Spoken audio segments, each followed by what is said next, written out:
to Inside Personal Growth Podcast. Deep dive with us as we unlock the secrets to personal development, empowering you to thrive. Here, growth isn't just a goal, it's a journey. Tune in, transform, and take your life to the next level by listening to just one of our podcasts. Well, welcome back to Inside Personal Growth. I am the host of this podcast, and joining me from Texas on the other side of that screen over there is Dianna Kokoszka, and she has a new book out, Becoming More. And the subtitle is You Can't Get to Better Until You Get to Different. And I think that's so true. We were talking about the growth mindset versus the fixed mindset. Dianna, good day to you. Thanks for being on Inside Personal Growth. Hey, thank you so much, Greg. It's an honor to be here. Well, you have a foreword in this book by John Maxwell, and you just told me a story that I thought was very cute, but more importantly, it just shows what you can do when you really want to meet somebody. John Maxwell is probably one of the most respected authors out there on leadership and has been around a long time. If you would, for my listeners, to have a foreword written by John Maxwell is pretty impressive. Tell the listeners the story about how you met him and how you got him to pay attention to you. Well, literally, I do believe in getting out of the people pile, right? He taught me that. Yet it was back about 28 years ago, Greg. I read the book, The 21 Irrefutable Laws of Leadership. And of course, when I read a book, I devour it when it's great and I do the exercises, I write questions. And I had questions. When I like the book, I want to meet the author. So I heard that he was speaking in Dallas, Texas. And this was before he was well known, 28 years ago. And I went there to hear him speak. Of course, afterwards, he always signs books and he always says, I'm John and I'm your friend. So my time came for him to sign my book. And he says, what is your name? And I put my hand over the book and I said, stop, look at me. You said you're John and you're my friend. And I'm Dianna, and I will become your friend, one of your best friends. And it's Dianna with two N's. And he signed the book and kind of chuckled, and I went away. So every time I saw him thereafter, I would put my hand out and say, Dianna with two N's, remember, I'm your friend. And pretty soon I had his cell phone number. I've traveled with him and his team. I've been so blessed, Greg, because they've gone into countries and he meets with presidents and prime ministers and speaks with them about putting values in the school, just like a math class. It's in the Constitution, or he won't take the values into the country. Now, they've been in many countries. I've been to 10 different countries with him. And watching him with the presidents and the prime ministers and actually having parliament vote to put values in the schools. And now they're bringing it to the US, which I'm very excited about, because after all, in Guatemala, after 10 years, do you know the crime rate has gone down over 10% since they brought values to the schools? The gangs have gone down. More importantly, though, they're bringing values to the businesses. They have round tables where people sit and they discuss the values week after week. And they actually run the classes, the kids do. So they learn values, they implement values, and then they lead with values. And so I'm proud to say I am a friend of John Maxwell's. And of course, many people know him now all around the world. And I've watched him grow. He definitely has a growth mindset. He doesn't rest. He's always reinventing himself. And he's not a young man anymore either. So, your book that I just held up, Becoming More, with the foreword by John Maxwell, you've got this subtitle in the book, you can't get to better until you get to different. Why do you believe and embrace that difference is essential for personal growth and transformation? Now, it just shows a great example was you put your hand down over the book. You said you have to get out of the pile of people. By you stepping up and being a little assertive, right? Which good. That's what got his attention. So I can get who you are already. You have a real estate background. You've had to do that. So explain to the listeners, what do you think it is or how they could change to be a little more confident, maybe assertive, so that they could move out and transform their lives? It's a great question. Number one, Einstein said that insanity is doing the same thing over and over again and expecting different results. And I think, Greg, so many people actually they live life like on a treadmill and expect it to take them somewhere. They have this dream of wanting more, of becoming more, of doing more, having more. And whether it be in relationships or income, whatever it is, it's about having a better life, and if you keep doing the same thing, it's never gonna change. In fact, you're gonna go backwards because the world is moving forward.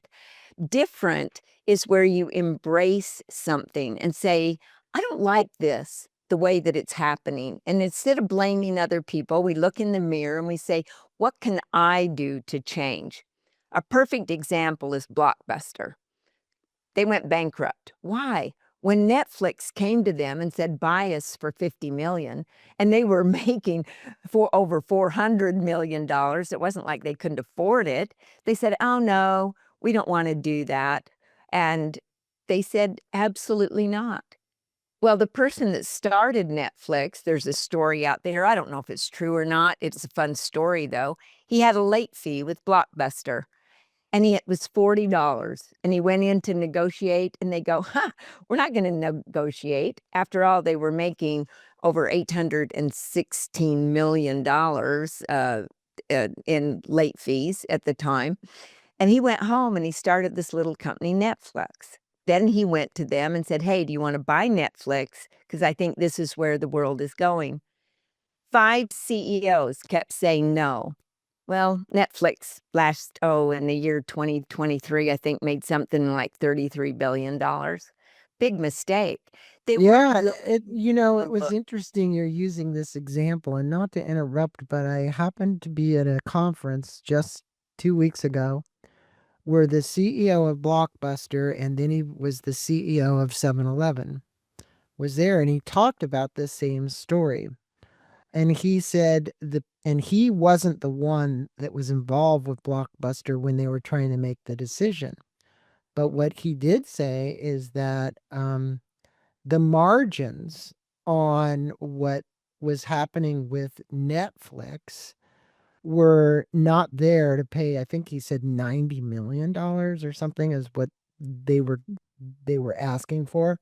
So again, you know, I I just know, like you're saying, you have to look at your opportunities, what's in front of you, and how you can transform. And we're living in such a fast-paced world right now. And I think we're all kind of looking at AI. We're looking at all these various things that are moving so fast. It's even in real estate, everywhere. Everywhere you see it, it's there. Now, in this manuscript, you shared powerful stories, family stories, particularly about your siblings, Larry and Patsy. What did their struggles inspire your understanding of personal growth and resilience? How did those stories do that? You know, Greg, both Larry and Patsy had brain tumors, and that's what started me in studying this thing called our brain. I mean, it's one of the most mysterious things in the world, I think. Like, how does it work? Why does our conscious mind think in questions and our subconscious mind think in stories? What is the blocker, that fear that blocks us from moving forward? I wanted to know all these things because my brother had to learn how to walk and talk 4 different times in his life. And as I watched both of them, I learned that we go through a cycle of life over and over again. I call it the adaptive learning model. It was where you learn, you implement, you fail, and you learn a new way. You implement that, you fail, you learn a new way. And when I talk about fail, I mean, there's always a better way that we're looking for. Right. Yeah. Well, the thing is, you're an NLP certified trainer. right? So for those of you who don't know, and I don't think there's many of my listeners that don't know, neurolinguistics programming.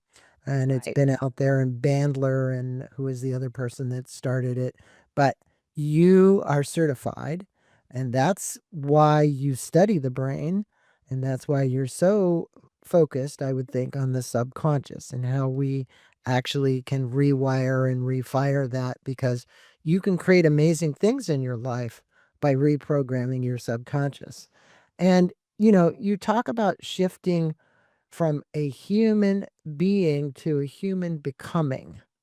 Um, could you explain this idea and why the shift in mindset matters for somebody seeking meaningful change in their life? It's like, I love what you say here, human becoming, because we're always evolving. It's not, we don't Yeah. stop and stagnate, as you just said. We're always growing, but we're learning from, call them failures, call them mistakes, call them whatever you want to call them. It's like, are you on the learning line, right? And that's the line that I see Diana's on. Yeah, I think we often get stuck in who we are being. It's called habits, right? And some of those habits, they don't really serve us. And when we think about becoming, have we actually written down who we want to become? I mean, I know this is a little creepy, yet in my book, I say, write your eulogy. And then read that eulogy and say, am I living my life that way to become that person that they would say those things about? And then reduce it down. Mine actually came out with, she made a difference by adding value every day to others. And so at 7 a.m., my phone goes off and it says, what will you do today to add value to others? 7 p.m., it goes off and it says, what did you do today to add value to others? And so it's a quest for me to become a person that is known for adding value and making a difference. So I'm going to challenge the people listening or watching this and say, what is it that you want to be known for? And are you living your life that way? Are you becoming the person? Not once a day, every day, right? Because the day that I don't add value to someone, well, my adding value card is revoked. I don't have it anymore. So every day we have to work at becoming that person, a better version of ourselves to obtain the things that we want to be known for. Well, you certainly have a very direct way of putting it. I love how you speak, Diana. And, you know, you say there, what role does mindset? We were just talking about mindset, the actual growth mindset or the fixed mindset, and you call it becoming more model. How can someone practically shift from this limiting mindset, or what we would call a fixed mindset, to a liberating one, which would be a growth mindset? I remember Guy Kawasaki was just on here not that long about it, but his book about Remarkable. And he took up ice hockey at 44 and surfing at 60. And the reality is, most people who have a fixed mindset aren't going to take up surfing at 60 or ice hockey at 44. You have to be somebody who really wants to grow, whether it's through a new sport or reading more books or starting a charity or helping people however you can. What would you have to say about getting out of this limiting mindset to a liberating one? Well, and mindset is such an interesting word. A lot of people think it's attitude and mindset are the same, and they're totally different because our attitude lives in our conscious mind and our mindset lives in our subconscious mind. And I actually have an assessment that's coming out April 30th where you can take the assessment and learn what type of mindset do you have in your subconscious mind. And there's over 150 that I read about in neuroscience books, Greg. I limited it down to 7 that liberate us and 7 that limit us. And of course, Carol Dweck made the fixed and the growth mindset very popular with her book called Mindset. And she did a fabulous job. One book on 2 mindsets, where I'm talking about 7 and the combination, those combinations determine the words that we use, the characteristics that we have. It also depends on our growth. So let's take fixed and growth. Number one, when you have children, let me tell you, too many people are putting their kids in a fixed mindset. Here's an example.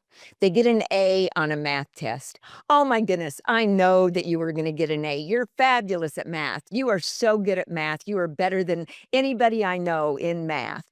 Well, what did they just say? You're either good or bad in math. That puts in a fixed mindset versus, oh, you got an A in math? Oh my goodness, the effort you put forward, man, that is fabulous because you put that effort forward in whatever you want to do in life and you will be a success. So, one, they're complimenting effort. Effort doesn't go away. Effort, you can put in more effort or less effort. It's not fixed. Whereas you're good at math, that's fixed. So, number one, we train our kids. Number two, what do we do? How do we recognize fixed mindsets? Fixed mindsets, well, they use a lot of numbers. They believe that you can only be so good, you can advance so far, and they hold themselves back. Growth is always about doing something new, like John Maxwell, reinventing himself all the time. What are we willing to do to get outside of our comfort zone into that uncomfortable zone? Because that's a growth mindset. Find something, drive a different way to work tomorrow. That will help you start going into a growth mindset. Think about things a little bit differently. Ask more questions, and you'll start training your brain to a growth mindset versus a fixed. Very well said, Diana. Now, for my listeners, this assessment will be most likely at our website. And I want to state her website so you guys can get there. It's Dianna, and she's said it now a couple times with two N's, Dianna Koska, Kokoszka. So, Diana, we've talked about a lot from being a human being to a human becoming, becoming a more model. And this is all around adaptive learning, implementing, failing, correcting, and then relearning. And you've already said that because that's the way we're on the growth line. Could you share a personal example how this adaptive learning profoundly impacted your own life? Yeah, I really appreciate that question because when I was introduced to it, it was with my brother. He came home from the hospital. Now, this was back in the day when Yale had just started their neuroscience department. I mean, no one knew that much about the brain. And of course, with this brain tumor, they removed it and they kept him at the hospital, no physical therapy or anything. And they did all they could. They sent him home.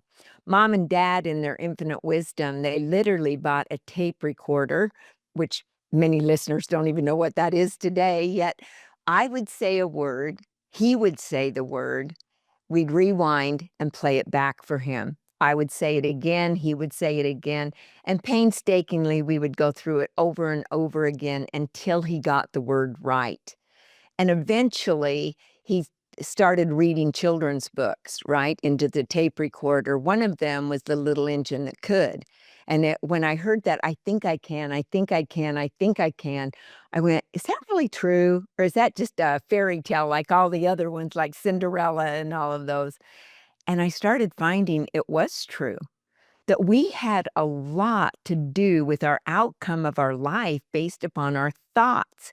And so Larry and I would talk about our thoughts and we would say like I am instead of I will. And we were very selective on the words. And that adaptive learning model we used over and over again, just like with him walking. Take a step, sit down. Take a step, sit down, because they told him he would never walk again. Yet 4 times he got up out of the wheelchair and walked.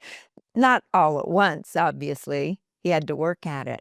My sister, the same way. She would lose a thought and we would play charades until we figured out what she was saying. Yet both of them kept going. Why? because we kept putting hope in front of them. Hope is such a fabulous thing. I I don't use that word often, like, I hope you're doing well. I always say, I trust you're doing well because I love that faith and trust. Yet to give people hope, to say, yes, I believe in you. I know that you can. And, Greg, I think that as leaders, we're here to take a stand for people's greatness more than they take a stand for their limitations because their brain wants to limit them. Our brain is one of the biggest liars there is in the world. It tells us things that aren't true, like we're not good enough, we're not capable, we can't do this. Oh, don't take that chance, don't take that risk. It literally tells us a lot of lies. Our body doesn't lie to us. It tells us when we're hungry and we eat, and it tells us when we want to go to bed and we sleep, and it tells us when we have to go to the restroom. We don't go there and it goes, ha ha ha, I was just joking. I mean, it tells us the truth. We've got to watch our brain, and that adaptive learning model helps us to become more intentional in our life. And when we have intentionality about who we're going to be, our world opens up. I think that in every story, every one of us have a story, and there's a victim, there's a villain, and there's a hero. And believe me, I played all three of those parts in my life. But the victim wants us to believe that when you have what somebody has, you can do what they do, and then you can be just like them. And the villain says, oh, no, no, no, you just have to do more. And by doing it over and over and over again, well, then you can have what other people have and you can be like other people. Yet the true hero, and when we decide to be the hero of our own life, we realize that it's who we're being that allows us to do certain things. And when we do certain things, then we can have what we desire to have. And more importantly, eventually be able to give back. Because there's a point in our life we want to go from success to significance. And that's Well, a point in life that I love changes. that. I love that part that you say about living in a world of making stuff up, because I really believe that we live in a world we make up the story, and then we begin to believe the story that we tell ourselves. And I always go back to an interview that I did with Byron Katie, and she used to say to people when she'd get them on the stage, and is it true? Is it really true? So it is just an example is somebody who was having a bad relationship, bring the woman up. Let's just call it the woman versus the man at this point. She goes, "Oh, he's such a jerk. Yeah, he's just Yeah. bad. Blah blah blah." And then she'd say, "Well, is that really true?" And then she'd just wait. And then the woman would say, "Well, maybe not so bad, but he." And she'd continue to kind of drive down, you know, is this a truth? And I think that's the most important thing. Is it the big T or the little t? Right? What is the That's truth good. that you're telling yourself? And I think we do that a lot. And I want to segue into you describe the importance of visualizing a new story. Yeah. So, look, if we've been telling ourselves all these old stories and we think they're true and they're not really true, then what's the new one? So why is visualization crucial? And how can someone get better at clearly visualizing the life they want to create? Because, the reality is this is not the easiest thing to do. No, it's not. You have to be intentional. And I think that the number one thing, the brain cannot accomplish what it can't see. So, two things come to mind. Number one, the reticular activating system of our brain, which is in the base of our brain. And it's kind of like our Google search engine. We type into the computer what we desire in Google. It doesn't show us everything on the World Wide Web, it only shows us what we ask for. Well, that's our reticular activating system. It only shows us what's important to us. So, for example, I buy a brand new car. I drive off the lot, and all of a sudden I start seeing that car everywhere. I think I started a trend that everybody loves that car. Why didn't I see it before? They were out there driving it. It was like because it wasn't important. The eyes can only see and the ears can only hear what the brain tells it to. So that reticular activating system is so important. And then we look at great leaders like Martin Luther King. I have a dream. He saw that dream. He couldn't really see it out in the world. He couldn't touch it. He couldn't feel it. He couldn't taste it. He literally had it so deep in his heart and so deep in his mind. It was like it was already coming to fruition before it actually happened. The same with many other great leaders. They have it so vividly imagined in their mind, and they speak in such a way, like Mother Teresa. She said, "No, I'm against war." And they go, "Oh, come and march in our anti-war demonstration." And she goes, "No, I will march in a peace demonstration. I will not march in an anti-war demonstration because you're still focused on the war." So, what is it? How are we living our life and what are we putting in our mind? You talked about authors, and I love Kiyosaki's book, Rich Dad, Poor Dad. What was the difference? It was all in the way they thought, in the way that they visualized their life, in the story that they told about their life. You just brought up about it, guy's a jerk. That's a story. Is it true? Is it 100% true? Where would you be if you didn't think he was a jerk? How would your relationship be if you called him something other than a jerk? Those are the things, like, when did we first start feeling that? We didn't feel it when we first married him, for heaven's sakes. So what was it that we started feeding ourselves the fact that that gentleman is a jerk? When did we start making up the story? Because he didn't make it up. We made it up. Right. So what stories are we feeding ourselves? And then the visualization, what stories are we visualizing? Because that's the direction our life is going to take. What we focus on expands. Well, in your book, and I want to get to this because I think you have a great story to tell us, is you highlight the dangers of comfort and stagnation. And Oh, we think yeah. frequently comfort and stagnation, it will come from fear. Now, fear has the acronym false expectation appearing real. I've been to enough of Zig Ziglar's meetings. It's not your aptitude that determines your altitude, it's your attitude. You're right. The point is how can you advise someone now who feels stuck? Because usually being stuck is a big fear. Okay, there's a fear there Yeah. somewhere. To take the first meaningful step towards a positive change. This is such a great question.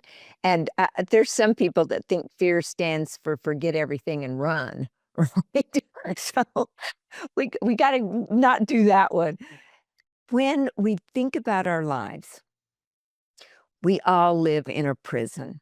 I call it a cage. And this cage is made up of our thoughts or the bars. And inside that cage is our comfort zone. And everything we desire in life is outside our comfort zone. And we have uphill goals with downhill habits, as John Maxwell taught me.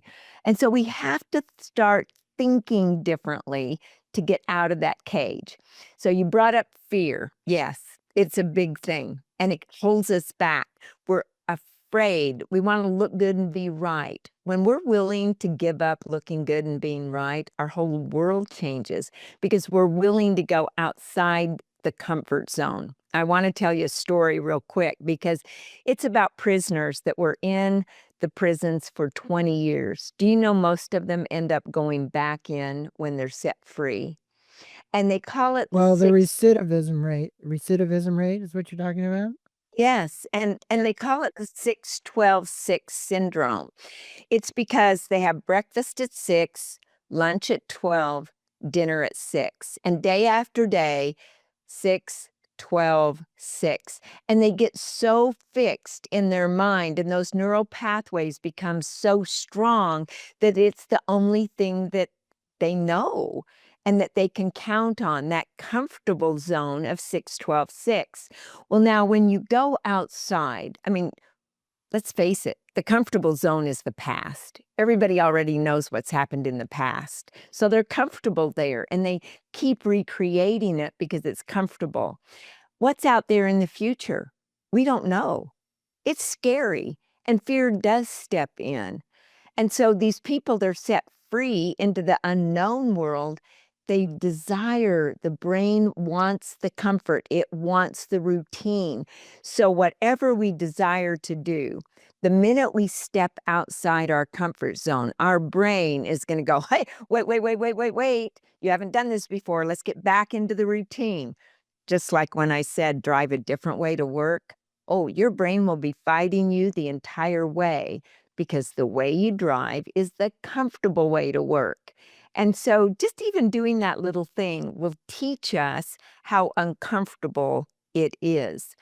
I do a thing in a program, and it's where I have people read uh, words like red, blue, green, and those words are in the color.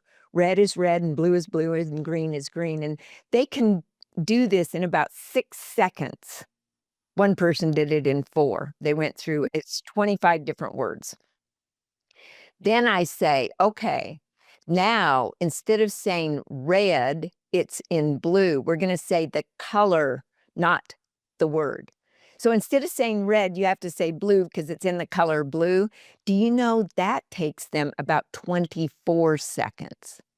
Because their brain is so used to that routine to get out of that routine. And when I say, how uncomfortable was that? And I mean, it's amazing what they say back. I couldn't believe it. It was like my brain was fighting me the whole time with just that little tiny bit of discomfort. So when people start New Year's resolutions, what happens? 2 weeks later, they don't do it. Yeah. Yeah.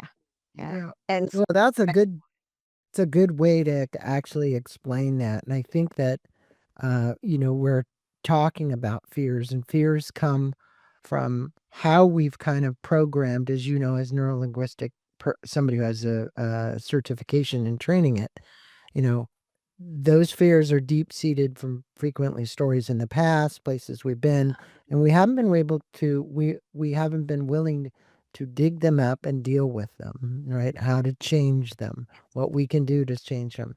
And you speak about in the book the a strong emphasis in the book and the power of words we speak, because those words are programming that subconscious. So whether you're listening to an affirmation that you do for yourself, I have a great story that I tell all the time, and I'm going to tell it real quick. Before I ever go in to get any kind of surgery, I just had a arthroscopic surgery on my knee. I go to my hypnotherapist, who was a regular MD, emergency room MD for years. And when I come out of the surgeries, the nurses or doctors always say, you didn't have hardly any blood. No, you didn't have any blood loss. Because we work on that in the subconscious. We literally reprogram the clean, fast healing. We're talking to ourselves and telling ourselves. And I'll tell people that this really works. If you take a set of affirmations before any kind of event that you're going to, whether it's a surgery or it's a speaking event or whatever, and you visualize in your mind through the power of those words, it's going to come out. So I want you to share why words are so powerful and how listeners can become more intentional with that language, because I have had amazing results when it comes to surgeries. Greg, I love that you shared that story. And I so believe in the power of words because they do predict our future. And when we use the words I am, those are the 2 most powerful words to me in the English language. What do we say after I am? Generally, people say something negative, which is sad because they're programming their mind. Here's how it works. Let's say that you and I live next door to each other, and you decided to come over and visit, and you walked across the grass rather than to go out the sidewalk, across the road, and back down my sidewalk. One time, it wouldn't be that big of a deal. Over and over again, though, eventually the grass would go away and a rut would form. That's what happens in our mind as we say things. we're programming our mind, and we're making that axon that our thought travels along, a pathway that is so much like a rut that there's no other way that the brain can have it go, even though it could. We've trained our brain to think that way. Now, what happens when we stop taking that trail and we start going sidewalk, the street, and back up the sidewalk? The grass grows back. And that's the greatest thing. See, neuroscience tells us nerve cells that fire together wire together, and nerve cells that no longer fire together no longer wire together. So let me give you an example. Being a coach and growing a large coaching company for years, it was very interesting to listen to people's words intently. And there was a lady that every week it was, oh, I'm so devastated. Oh, I'm so depressed about this and depressed about that. And I finally went, wait, stop. We're not going to use that word anymore. We're going to use, I'm working through it. This happened and I'm working through it. It was amazing what happened to her business and what happened to her life. Another thing she would say is, I'm so frustrated. I'm frustrated about this. I'm frustrated about that. And I go, no, no, no, no, no. We're going to use, I'm fascinated.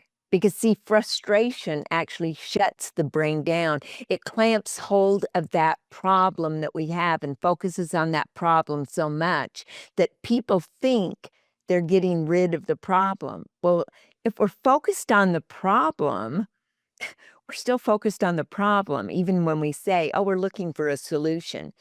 Let's bring in to create something and focus on what we desire to create. And that's fascination. Fascination. Well, if I was to create what I desired, what would it look like? Who would I have to become to do that? And what would I have to do? Now it takes on a whole different meaning, because solving a problem, we work to make something go away. Creating, we bring something into existence. And our brain works differently on both of those. You say it so well. I love the part about the rut across the lawn because, to get yourself out of that rut, you have to change those neural pathways, how they fire and how they wire. That will take you there. Now, you give the readers in your book, you provide them with, and I love this, and I'm going to show the book here to the readers again. You provide the readers with a to become list. How does creating this type of list differ from traditional goal setting? And why is it so important and impactful for lasting change? Because, you said it 10 minutes ago. People set a goal, they want to go to the gym, they want to work out, and then, a month into the new year, by February, they're not going to the gym, they're not doing their thing. And I think it's really important because if you have a secret here, the to become list, the listeners are going to want to know that. Well, it's very interesting because we all have a to-do list, or most people do, and they love to check it off. Yet, very few people have a to become list. Who do I desire to become? Have we written down the 100 things that we have, a bucket list of 100 things that we desire to do? Well, we have to become a person that can do those things. And so when we start writing down, who is it that I desire to become? Maybe it's I desire to become influential. Well, then what do I have to do and work on myself to be able to say I'm influential? And whatever it is, there's no right or wrong. Yet we have to get to the why. When we make this to do or to be list, and we look at that and we say, here's who I desire to be, then why? What will that do for us? And why is that important to us? And now we start bringing up the passion, because when we put a goal with a passion or an emotion, that's when the goal takes hold. Most people write down goals who I desire to be this person, but there's no passion behind it. There's no reason why they desire to be that. And we write down 2 or 3 emotions that we get inside of ourselves when we say, when I become the person that's influential, what will I feel like? What emotions will I have? Oh, I'll be passionate to help other people. I'll feel confident. I'll have the energy of joy. All these things. Now we're really going to work on something. We got to bring emotion in to light up the amygdala in our brain, because until it's lit up, nothing's going to happen. And it only lights up because logic makes us think and emotion makes us act. So I don't care if it's a to become list or a goal list, you got to put emotions with it. Well, you talked about that to-do list, and I wrote a book that's called Hacking the Gap, A Journey from Intuition to Innovation and Beyond. And one of the things that I talk about in that book is the doing-being conundrum. The conundrum is, we've been taught that we need to do, right? So that we can become. You don't always have to do all that doing to become when your mindset shifts to I am. I already am. I'm not less than. There isn't anything else that I need to do. I'm okay with me. My ego is saying I'm not enough. No, that's true. I am enough just the way I am. And I think that comes from a faith of, I'm just going to say, a faith in a higher power, a faith in God, a faith in the ability to tap into that power. Whoops, your signal. We just lost it again. Oh boy. We lost it again. Wow. Now it's let's see, are we getting it back? Okay, we're getting that, but we're not getting the camera. Oh boy. I love what you're saying too. It's faith in a higher power is where you stop. And I'm hanging on every word too. Okay. Okay, I'm going to turn it off for just a minute and then turn it back on. That's what helped last time. Yeah, did we get it back? Not yet. Or pull the plug. Pull the plug. There. Now we have there we go. All right. So Yeah, my editor I think what's edit that happening, out. I think this plug is not connecting correctly or something. I feel so bad. It's a brand new camera too. We'll try and we'll do our best to fix it. It's our higher best. power. Yes. Yes, and I think, Dianna, when you have that higher power, and I think what the listener would like to know, and kind of wrapping up this interview, is what was the most surprising or insightful thing you learned about yourself during writing Becoming More, and how has this shaped who you're now becoming? Because I sense that you're always moving. I see Dianna does not sit still. That's not the kind of person you are, and your mind is always working.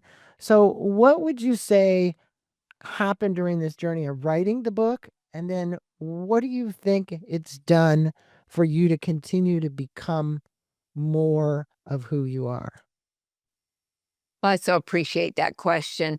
I speak and writing is different. In speaking, I feel the energy of the audience. I can see if they're buying in, they're moving. I can change on a dime, and go in a different direction. Whereas in a book, well, you can't change. It has to be precise. Every word matters. And so in writing this book, I wanted to write it in a simplistic way that high school kids would get a lot out of it. I also wanted it to be so intense that an adult would sit there and go, I don't care that I'm 80 years old. I can still become more. And a lot of it is about energy. And as I would, and I'm a person of faith, so I would pray before I would write, and I would think about what is it that I could do to help somebody have those four energies of success that I call confidence, their purpose, have a grateful mindset, that they're in the present moment. And I found that I had to have those energies because everything in the world is made up of energy. I learned that in my physics classes and by working in the physics lab. And so to sit and have the confidence that what I was writing was going to help someone, to be on purpose with every word, that's what I learned, that every word counted. To be in the present moment like I was sitting talking to someone, and to always have gratitude. And I wrote, a lot of it I rewrote and rewrote and rewrote again until it really made sense. And I would read it to my granddaughter and to my grandkids, and they would say, "Yeah, I like it that way." And I'd go, "Then that's the way it will be." And so I learned that the right language captures attention. And frankly, every word that we use does matter.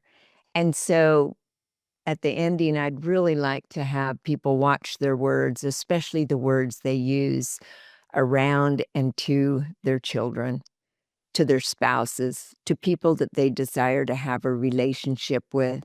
Because just like the wake on a boat, we don't realize sometimes how our words leave a wake that is so large that people sometimes never get over, and they live it from the time they were 8 years old. They heard something. There was a lady I coached. Her mother told her when she was about 4, as she recalls, 4 or 5, that her mother went, "Ooh, stop that singing. It's hurting my head." And she said, "You know what? I didn't sing." And then she said, "I moved to another school," and I was so excited because I joined the choir, and the choir director said, "Why don't you just mouth the words right now?" And so I mouthed the words, and she said, "Here I am, and I'm 50-some years old, and even in church, every week I mouth the words. I can't sing." And I go, "No, you can sing. Sing Mary Had a Little Lamb for me," and she sang, and I said, "I think that was beautiful," and I recorded it and played it back for her. And the next day, I was telling John, we were in a mastermind, and I was telling John about this. I said, "She really can sing.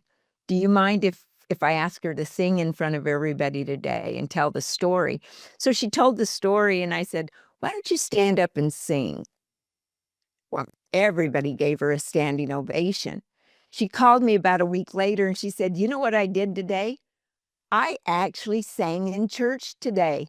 I let it come out." And she said, "I felt good instead of letting my light be put under that bushel basket and shrinking." She said, "I literally was able to let my light shine." And that's what I hope for everybody, because literally that's what we deserve. And it doesn't matter what someone said to us. It doesn't matter what our past is. We can't change it, yet we can go forward and change the future. And that's what C.S. Lewis taught us. You can't change the past, but you can change it from here going forward.